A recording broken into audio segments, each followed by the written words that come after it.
वैसे एक बात बताऊं, हमारे यहाँ जो लोगों द्वारा वांछित परिणाम की प्राप्ति के लिए कर्म करने से ज़्यादा धार्मिक अनुष्ठानों, मन्नतों इत्यादि पर भरोसा किया जाता है और अपना जो समय उन लोगों को परिश्रम करने में लगाना चाहिए उसे इस तरह खर्च करते हैं धार्मिक अनुष्ठानों पर।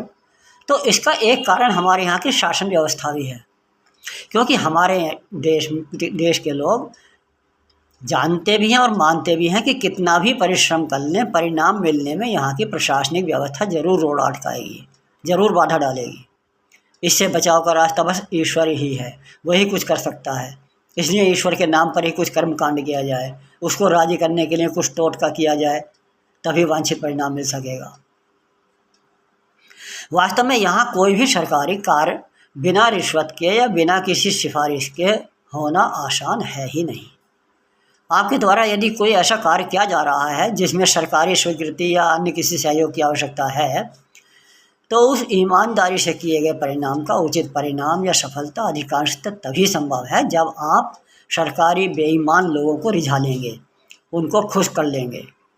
यहाँ तक कि कई बार अपराधी लोग बाइज्जत बरी हो जाते हैं और निर्दोष लोगों को सजा भुगतनी पड़ती है।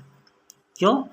क्योंकि शक्तिशाली अपराधी लोगों के विरुद्ध सामान्यतः कोई भी व्यक्ति गवाही देने से इसलिए बचता है क्योंकि शक्तिशाली लोगों पर प्रशासनिक कृपा बनी रहती है और परिणाम उनको गलत भुगतना पड़ता है।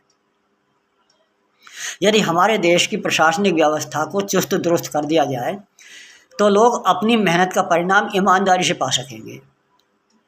तब उन्हें इधर उधर भटकने की, तंत्र मंत्र डोरी गंडा कराने की भी आवश्यकता नहीं होगी। जब तक सरकार और सरकारी कर्मचारियों की, चाहे वह न्यायालय ही क्यों ना हो, उनकी जवाबदेही निश्चित नहीं होगी और गलती करने पर उसके दंड की अनिवार्यता नहीं होगी, कार्य करने की समय सीमा निर्धारित नहीं होगी, तब तक देश की जनता यूं ही परेशान होती रहेगी। और जब तक देश की जनता परेशान रहेगी तब तक देश की उन्नति नहीं हो सकती। देश उन्नत नहीं हो सकता, विकसित नहीं हो सकता।